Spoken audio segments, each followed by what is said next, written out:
Morning, everybody. Or afternoon, or whatever.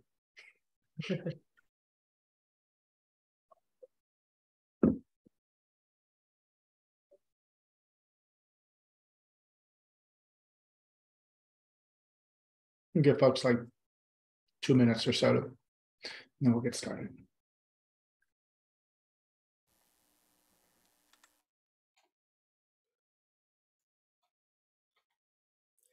Hello, hello. Hello, David. I've been called that before. You've never been called David before? No, I have been called that before. Oh, you have? Okay. Uh-oh. So, my little web camera has a shield. It seems to have fallen off. Oh, no. Privacy is gone. Privacy is gone. Well, I could unplug it when I don't want it to use it, but I like having the shield available when I don't want to be viewed by the world.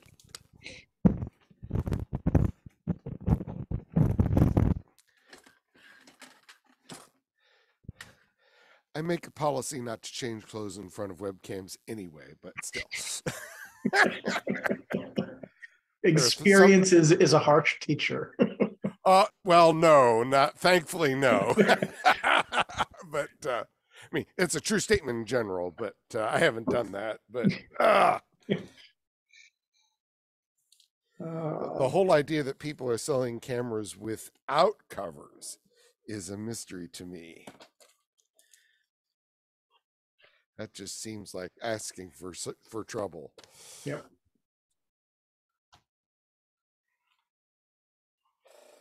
Awesome. Welcome, everybody, to the February 1st Identifying Security Threats Working Group meeting. How's everybody doing today? Doing well. Where did January go? We're done with January. Spring is fast approaching. Alrighty. Cool. Luigi, thank you so much for running 2 weeks ago. Thank you. So let's see. Is there anybody here that hasn't been at a previous meeting that would like to introduce themselves? If so, now is your chance. Don't feel obligated. Yes, me. It's my first time to join the meeting. Awesome. Welcome. Yeah. My name is Rusty and I'm from Jakarta. I work as a software engineer at CoinWorks. That's great. Awesome. There is a meeting notes doc linked from the meeting invite. It should be an edit link, so you should be able to go there and add yourself and keep notes or whatever you want in there. But it's kind of a shared group okay. Group board thing. So let's see. Top level stuff. I don't have anything kind of OSSF wide. I know, David, we don't have anything. We don't have like a town hall or anything coming up scheduled, right? No, no. Okay. So we can go with project updates, or if there are other topics, we can, as usual, we can do this whatever way you all want. If you want to add a topic, just add it into the meeting notes, or just talk, and we'll discuss anything there. But the default would be let's go through project updates. So we have let's see. Start with Virtual Maintainer Summit.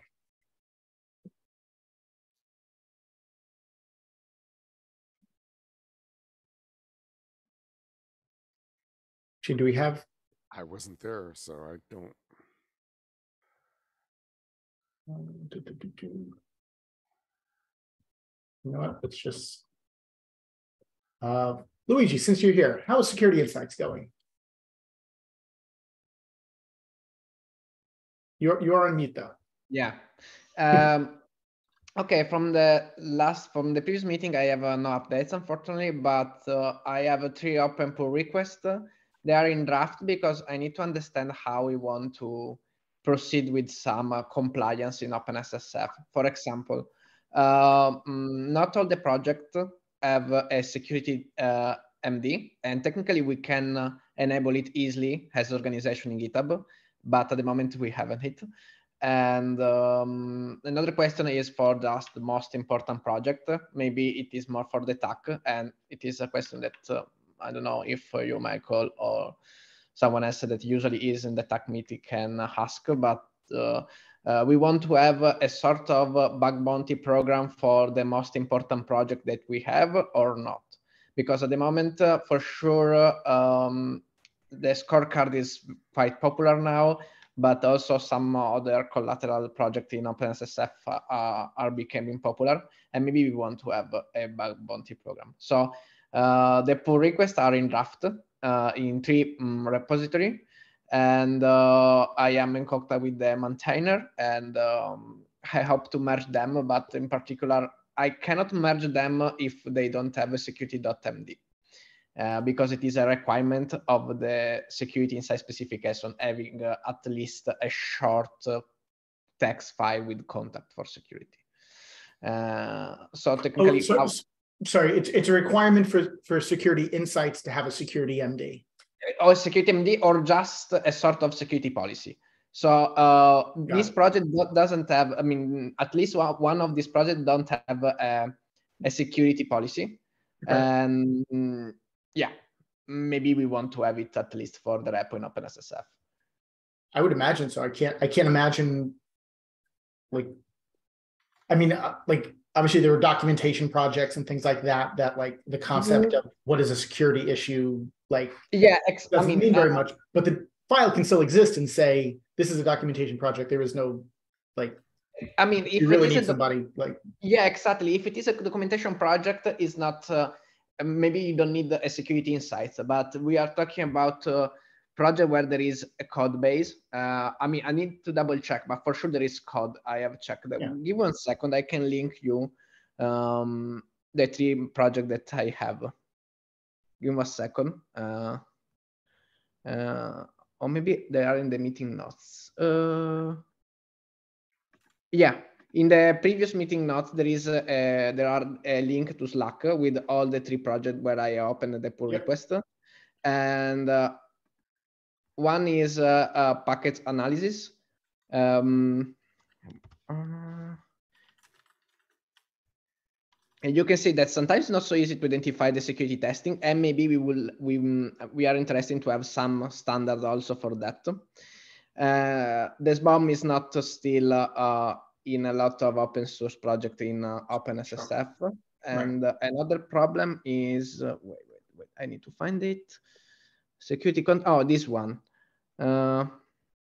It is the FATS introspector. I don't know if it is a documentation project, but from the code base, it doesn't seem so. I have the link, where is Zoom? Here. This is the pull request, and this is the project. I mean, I don't know if we can define it popular, but it has more than 200 stars. And there is the OpenSSF scorecard, 7.5. So if you have the OpenSSF scorecard, I don't think you are a documentation project. You are definitely a project. Yeah. A software project. Yep. Yeah. I mean, I would even go so far as say, even if you are just a documentation project, having a security MD for consistency's sake, especially for OSSF as an organization. Like, you could have a separate organization that says that documentation projects should not get security MD. I would respect that opinion. But for our organization, I think a blanket, every repo gets a security MD, I think is reasonable. And does the default template that we have, so there's this is the other question. I mean, checking the project, I have seen 3 interesting points. One is that more than 1 year ago, if you remember, when we implemented the first version of the security dashboard, Apache Foundation enabled the security MD for all the repo in GitHub using the security tab. because in the scorecard slash metric dashboard, their security policy that was not a security.md but was an external link was not classified like a security policy. So they show us that we can enable the security policy slash security MD in all repo for the organization, even if you don't add the file in the repo, because there is the security tab that link every project more or less. And maybe we can do this. So maybe some project can have the security.md and other can have just the security tab. That is still a valid security policy. And the other point is that, yeah, we don't have a standard for the security.md. We have the scorecard have a security.md that is very short and it points to a Google group. The email address is a Google group, if I remember correctly. And I don't know if we want to have an OpenSSF contact and not just a Google group, generic Google group. I don't know. So it is a compliance topic, maybe. Yeah, I would defer that question out to the team. I think I don't think we want to like run a central incident response team for reports of anything OSSF wide. I think so. From what I can tell, the GitHub security tab, like set up a security policy thing, is just a convenience wrapper to create your own security.md file and commit it into the root of the project. So I think it would be very reasonable to maybe go through all of the OSSF projects, and for any of them that don't have a security MD file, open up a security issue saying, hey, could you create a security MD file, and also add it to the project template so that new repos, as they get created, get one automatically.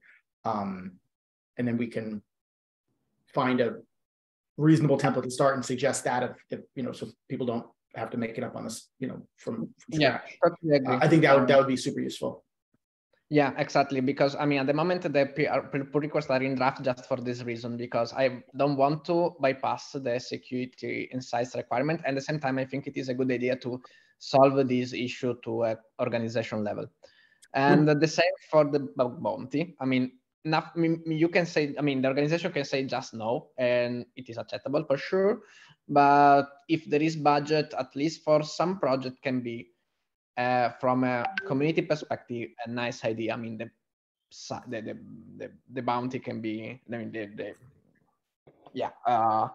the bounty can be or the swag can be something that is very easy and not expensive, but maybe the symbolic stuff. Yeah, okay, I think that's all reasonable. Yeah, a quick note on the security MD file. I mean, a lot of people don't like having a lot of directories at their top level. I understand that. So if we also allow it within a doc or docs subdirectory, that may be enough. Yeah. I mean, that's an easy thing to also check. I mean, the best practices badge, we often check for things in, doc or docs as well as the top level, because people whine about, I got 800 screaming capitals, screaming file names. I totally agree. I mean, technically, I don't ask that a project has a security.md in the main folder. They can have in a subfolder also in an external website. But I mean, I need to be able to find it. In the README, you can add just with here for the security policy a link to an external link. The security insights don't require a security.md. It's required a link to a security policy. Just this.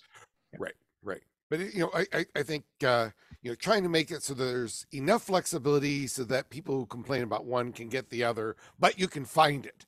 I think that's the key. It's got to be automatically findable. Exactly. The point is that the security insight can help you to easier find everything that at the moment has no standard, or just people don't like in the main folder, or they don't like, or they use docs or doc or point doc. So we don't have standard for this kind of stuff. Scanner can try to improve to find document, but it's not so easy. Yeah. No, but I think doc or docs, we use doc, but I think most people are now using DOCS, is pretty common and conventional. At the end of the day, the repo owner can, if they want to put it in /foo, that's fine. The link in the security insights will be /foo/security.md. they want to call it something different, security stuff.md, that's fine too. It just needs to be a thing. Right, Exactly. but there needs to be a way to find it, and the more we can make it just easy and automatic, the better. Yeah. Randall, you have your hand up? Yeah, I wanted to know, did Luigi consider the community health files, like the GitHub feature where you could just have one organization with like, you name it, like dot whatever, and you put like security MD and they get linked to all your repos? I can send you an example if you'd like. Oh, I've never heard of that. Good. Yeah, that we did that with Astra. I just sent a link in the chat. Oh, neat. So this is like, yeah, so if you go to the Astra repos, you'll see that they're like the security policy automatically gets linked on the left-hand side. Like, well, if you go to, this is great for compliance. I mean, whoa. if you actually go to our main repo, you'll see that we have license and security policy. And we actually don't have a security, like we do have one because I put that in there prior hence, but like it automatically links everything together. So therefore you only have to maintain it in one place. Yeah, this is great. I mean, this was my main idea, but I didn't know that GitHub support this feature. Oh, yeah, we should just totally do this as a organization. Does a repo level security MD override the org? Correct. Awesome. Then if you do this once for OSSF, we need to figure out who to point it to, what to say in that one, but that could be the default for, we could figure this out, but that is super useful information. I can help you guys out too if you guys need. Awesome. Christine, what do you mean? In OpenSSF, do you mean, or in another organization? Oh, I meant in at F5, we also have the .GitHub feature for community health files and things like issue templates, things like that. Okay.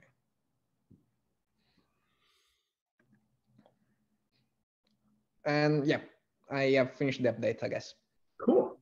But I want to add question for the other topic. Just if I could quickly ask a question. Some work I'm currently doing with Argo CD, which is around using Threagile to threat model their ecosystem. Was just wondering, would this be a suitable place to put in the GitHub as well? Or it's the first time I've actually heard of this GitHub, so I'm quite excited about it. But would that maybe having like PDFs and PDF of the risks and also the data flow chart, would that be somewhere where we could put stuff like that? No, I don't believe so. I believe it's only like security and like it has to be like specific license in their documentation, what documents you can share among repos. Okay, good. Thank you. Thanks, sir. But the security insights spec does include things like threat models and stuff like that, right? Right, Luigi? Yes, technically there is also a space to link it to the threat model. Yeah. Brilliant. So Thank you. You have a threat model in everywhere, in S3 bucket, in the homepage or your website, in another repo, you can just link to it. That's great. Thank you. Awesome. Anything else on security insights? Is there any help that you need from us? Yeah, the help is that it would be great to have a sort of organization level, or at least for the repo where I have opened the pull request, a security policy or a link to something. And probably it is a TAC decision, I guess. And yeah, I need to help to communicate with the TAC group, especially because for some reason, usually when they have the meeting, I cannot join the meeting. So if someone can move or escalate this problem, can help me, especially because probably we need an approval by the management and the board and so. And that is. Also, it will be interesting to know if we want to adopt SBOM for our project, because something that seems to be important for OpenSSF, the SBOM file, but at the same time, I mean, I would like to see the adoption of our current standard that we propose to the community. So people can use our repo as an example, and we can continue to improve, how we work. Okay, a question for SBOM, and it's just my own ignorance here. Are SBOM files intended to be committed to source code, or are they intended to be the output of a build that gets attached to a release? Like, would they be in releases, foo 1.2.3.zip, or actually committed into source? It is a good question. At the moment, there is no standard. Checking online, I have seen that someone had in the source code, someone has a page or a folder in the website of the project where they add the different bug for every version. So I think that at the moment there is no a real standard that say where we need to put it. I don't know. Hi, David. Hey, funny you should ask this question, because in fact there's people who've been discussing this. So this turns out to be slightly more complicated, and for good reasons. It turns out lots of people have been discussing a lot about SBOMs. There are really different kinds of SBOMs. What a lot of folks are calling SBOM types. Okay. Some SBOMs are generated from the source code. Some are generated during the build environment. Some are generated after the fact by analyzing a bunch of bits by tools which work very hard to use a lot of heuristics to guess what might be in there, maybe. And then there's other SBOMs that are determined at runtime to see what's running now. So the short answer is that very, very soon, I'm thinking within a 2 weeks time, so hopefully by the next time we gather, there's going to be a document out that a number of us have been working on to identify, well, what are these different types of SBOMs? And a particular SBOM might be actually a merge of more than one case. Like you might have a source SBOM and then add build information or whatever. But the answer to that question, where do you store it, depends a lot on how did you create it, basically what type of SBOM it is. Yeah.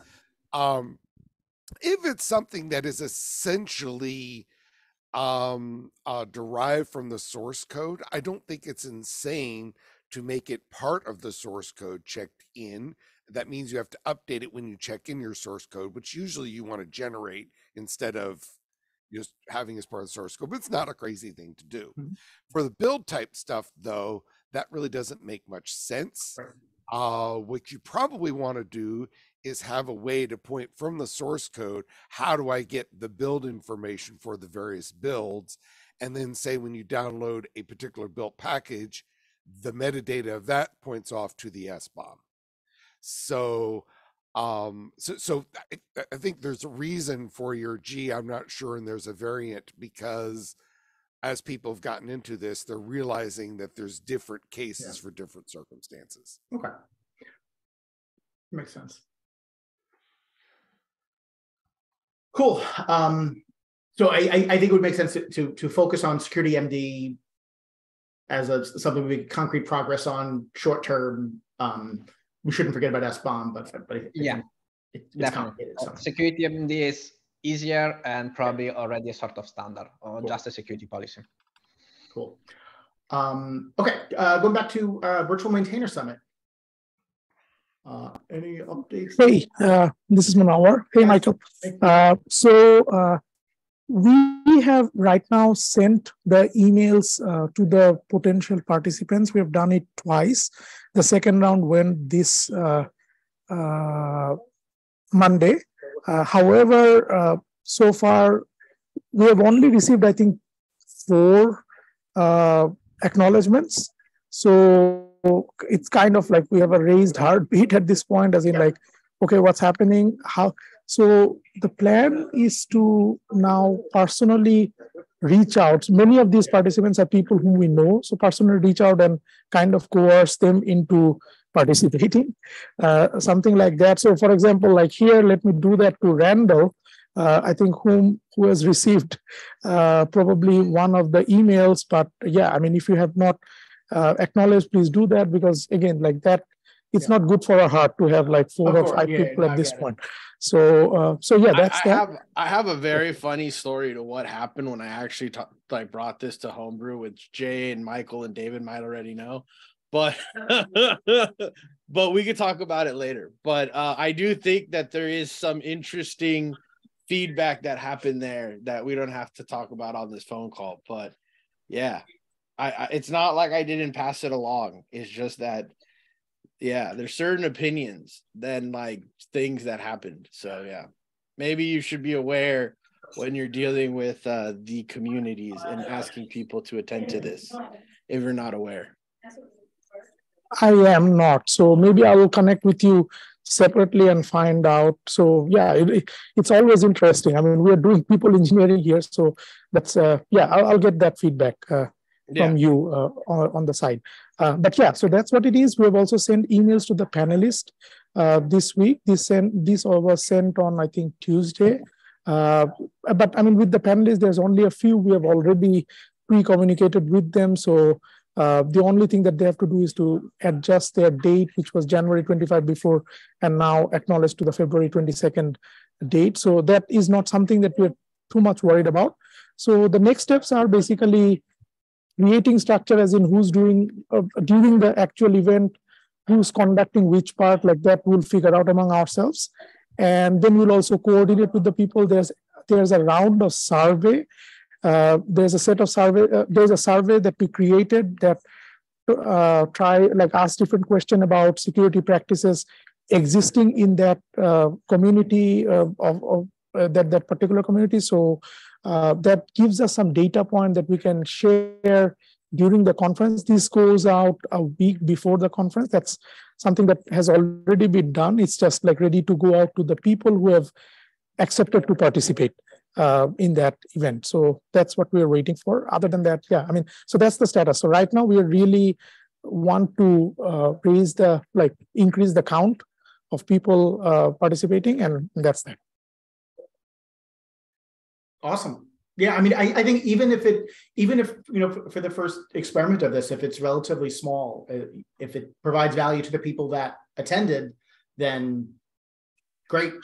Exactly, and also like this thing, I don't know what Randall is talking about, but there are these issues that grew, and like for example, recently there's this Slack storm that you have seen, there's a post that Jonathan created, and then there's like 100 email messages back and forth regarding. There are these open issues that are coming out of the experimentations that we are doing on the site, and it's just like it's a community's perspective, and it may not be reflective of the entire community, but I mean it's a good start nevertheless.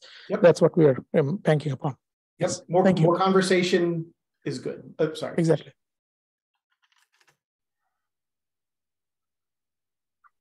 Just Randall, please, Munawar, include me in that call, because I'm also interested to know why we have this reaction in the community, because we do need to talk to people from the community, to invite them and really have them in this event. So just... Sure. If you guys want to stay after the call, I can fill you guys in. I don't care. Perfect. Yes. Sure. Okay. Awesome. Moving on. Let's see. Security metrics. Anything on that front? Jay? Yeah. So we've had a couple of meetings over the last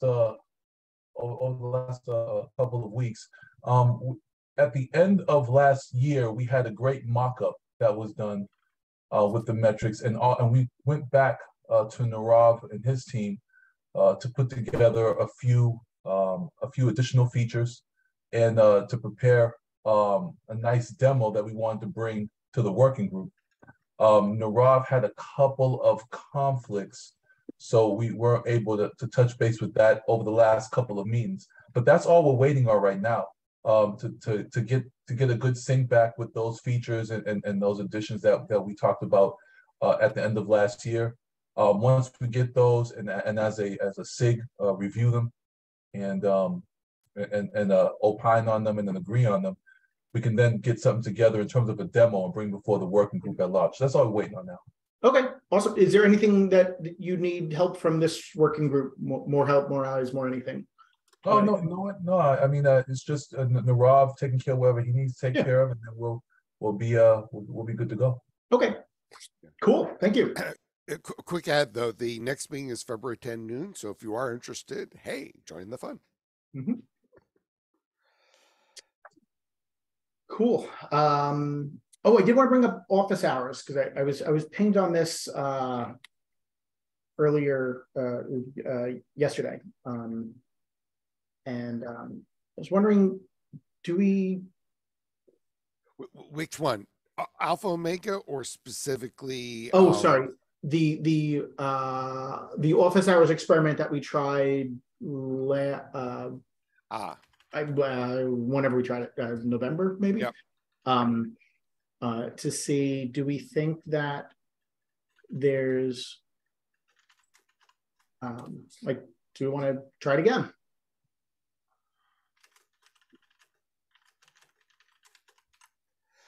I think the question to be asked is, why did no one sign up? I mean, we had several people sign up to answer questions, but we didn't have anybody sign up to ask questions.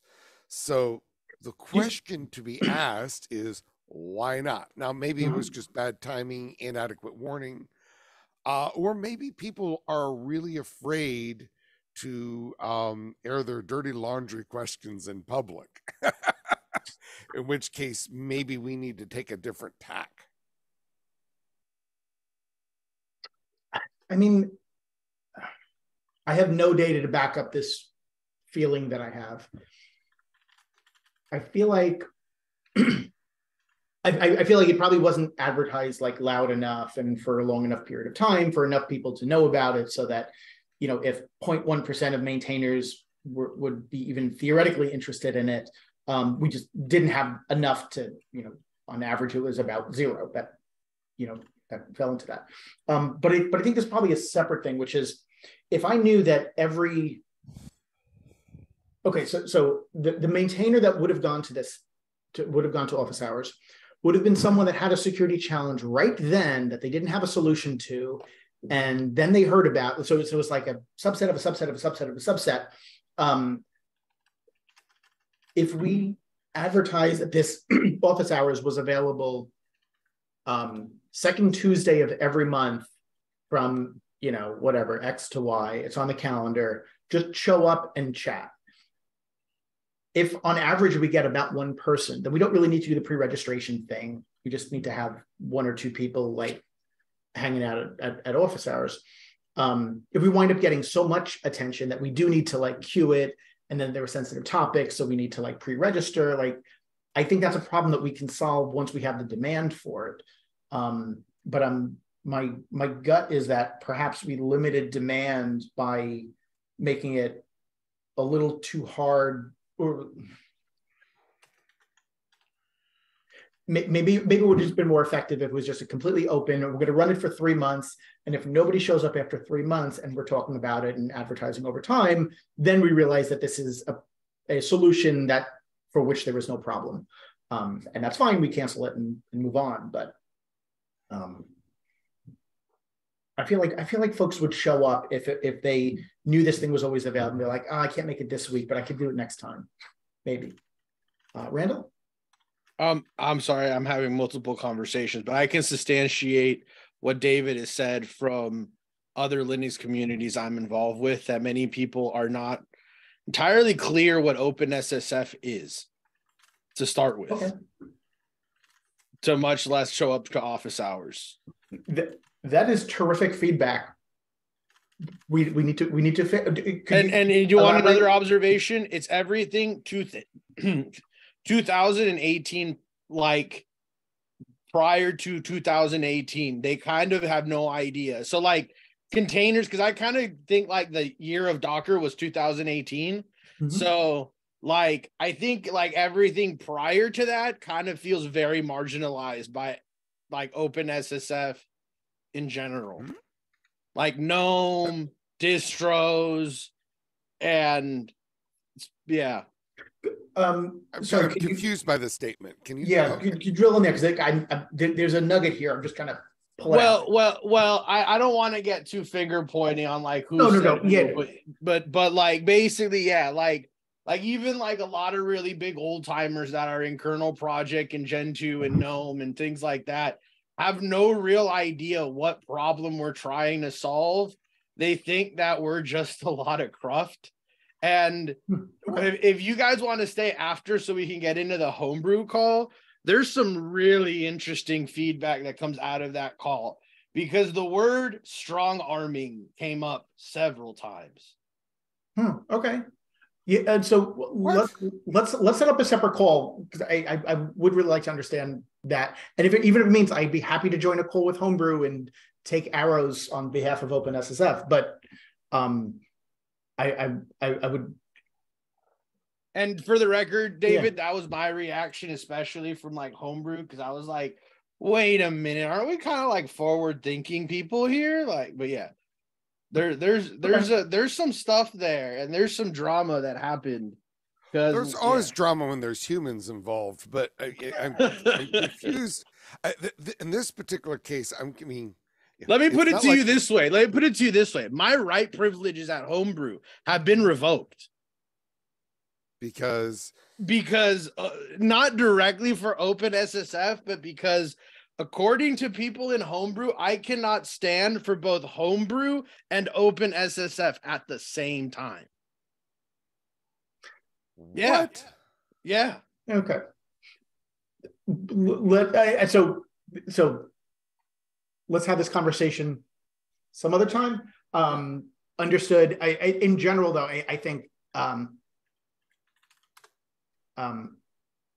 if OpenSSF is doing something wrong that is pushing against what an open source community thinks is the right thing to do, that's the point of that intersection. And is there's a more place there for too, conversation. Michael, that we can get in the phone call on confusions about responsibility, licenses, all sorts of stuff. Yeah. And I do kind of expect that most problems are perception and communication, but we should not forget about that. Let's follow up on that. Great. Cool. So the question on office hours, do we think that we should kind of continue this, change the approach slightly? Maybe I'm not really exactly sure, but I want to throw it out there as something that we should think about and either do it or say we're not going to do it, but kind of put in one of the two buckets. Okay, security reviews. I don't see Amir, but it was great that continuing to do security audits. We do. This is great. I mean, doing more security audits and getting into security reviews, I think would be great. We are starting to experiment on the Alpha Omega side with kind of end-to-end. We can do it a lot of different ways, but one of the ways that we can do it is like automated analysis against a piece of open source, generate assertions based off of that, run policy against those assertions saying no critical vulnerabilities found by any of these tools or whatever. And then those things become reviews that get uploaded to the security reviews repo. And that's kind of like what we did, like, I don't know if it was 8 months, I think it was about 8 months ago, with a bunch of NPM projects. So we had fully automated reviews that popped out. And I think that's, while it's fundamentally different than like a real code audit or security assessment, I think it provides more visibility or more, it gives consumers of that project some assurance as to that something was done. So I think we should continue to talk about it. It's a little bit early. I probably need another couple of weeks to talk clearer about what that would look like, but should what we're thinking. Could best practice badge linked automatically into security repos? Sure. Yeah, the best practice badge is just a magic URL that includes the project name? Oh no, it's like the project ID, right, David? Yeah. Here's the challenge that I've got. I'd like to actually. I can modify the best practices badge to link to the security reviews. And in fact, I'd like to. The challenge I've got is I have a name like of the and I have a GitHub repo. What I need is a way to link like the homepage or GitHub repo automatically to a place in the security reviews repo. If we could need make like a service. it doesn't have to be a it could even just be a straight up database. I mean, basically, if I could download a file that provided me a mapping from the yes, we can definitely do that. So clone the repo, parse each of the reviews, find the GitHub ones, and then make it a map of GitHub URL to relative path. Right, like here's our homepage URL that maps to this, that, and basically, if we could, you give me a little JSON file or a CSV file with that provides that data, and I'm fully capable of loading such files and doing stuff with them. Yep. Yeah, parse them out. Oh, that's actually, because what I don't want to do is read all the security.md files. Yeah.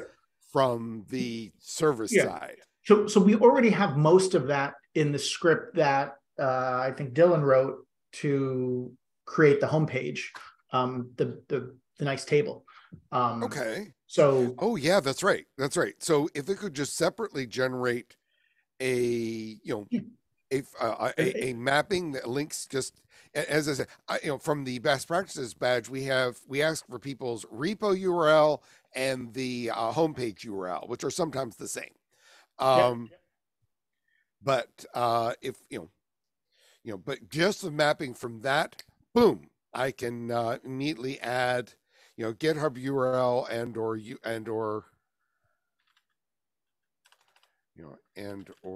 homepage URL. Yep, that is actually all I need. That'd be great. And I bet other folks could, and I bet once you have that, other folks could have that too. And then if we reorg, that's okay. If we reorg the markdown files, that's okay, because if you pull off the index, it won't matter. Yep. Cool, that works. Okay, who do I talk into doing that? Let's try. It should be a 10-minute thing. Cool. Yeah. So how's this? I'll commit that if somebody can give me that, I can add a little button or something when that's present to link off to it, and I can, if people are okay with me loading that file once a day, it means that there could be as much as a 24-hour delay before you link it off. Everybody will survive. It'll be fine. I think we'll live. Cool. Just for those who don't know, the best practice badge, it actually restarts every day. It's just simpler that way. So smart. All right. Is there anything else anybody would like to talk about? Yes. I have added a link in the, technically other topics now is on the top, sorry. Oh, that's okay. Because moving stuff in doc is weird. But the first one is issue that you have a sort of reopen before Christmas. Yes. And maybe it is interesting if we want to update document 1.3, I guess, for the security threats. And there is a list of new threats. 2 or 3, I don't remember now. This means that the first version was good enough. And I don't know, the issue is still open. What is your opinion and how we can?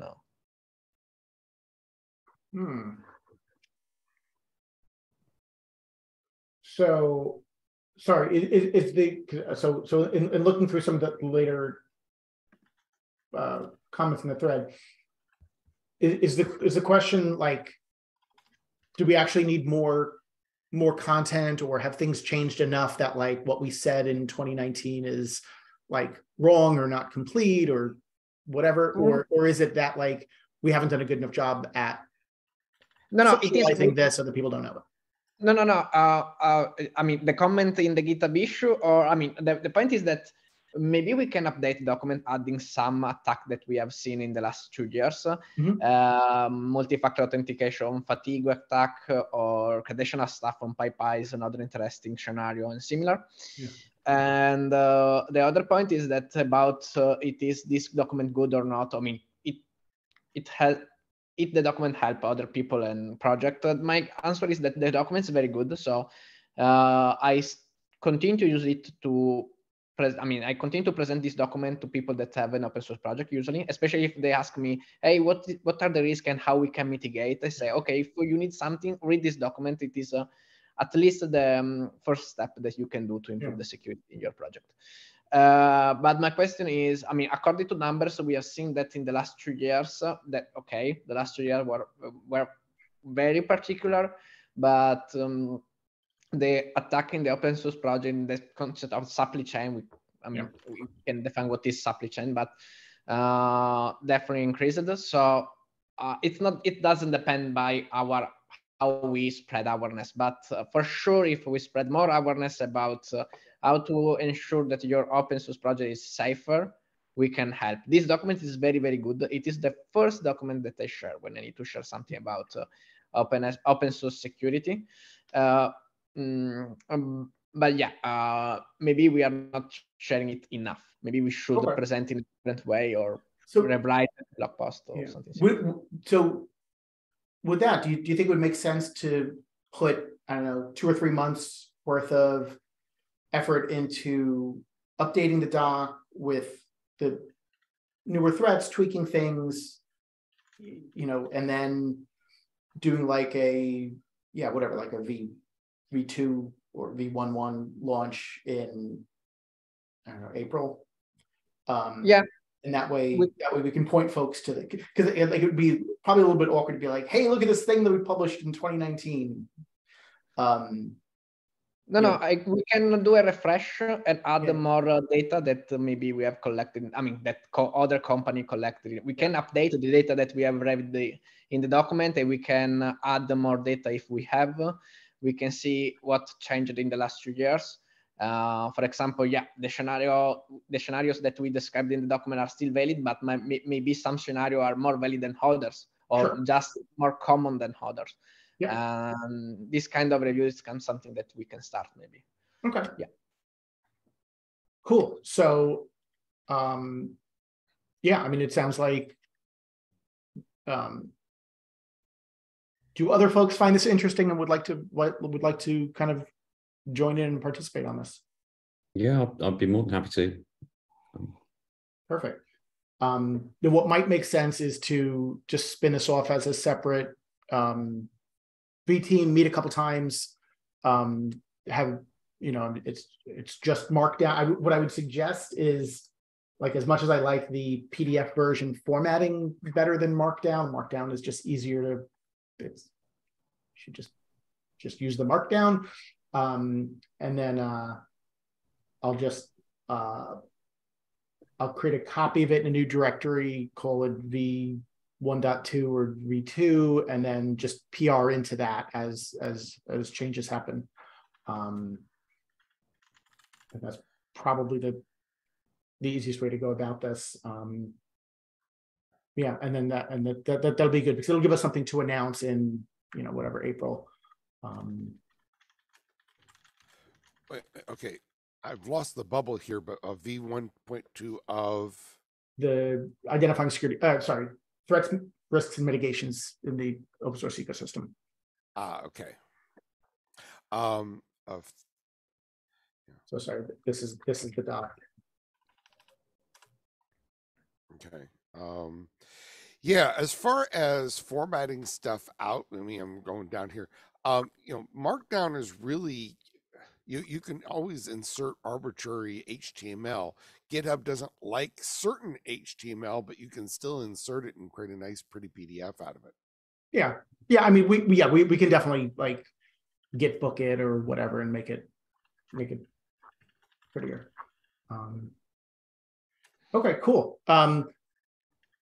So Luigi, did you want to lead this work or just participate? I mean, if we work, if we can do this work using Slack in our channel, I can try also to lead. It's not should be so difficult. And okay. You want to do it there, or do you want me to create another channel specifically for this? No. We have our own two channel. missions. That's the same name of the project. So definitely, it is the source of trust that I need. And okay. so probably I start from the issue that we have. And I read the document and I try to, ask two people to contribute and add my own. Perfect. So we'll do it asynchronously, but feel free to jump in. I'll post a link to the place where PR should come in, because I think we want to keep the historical version and then have a new version that we edit. Cool. Anything else? Awesome.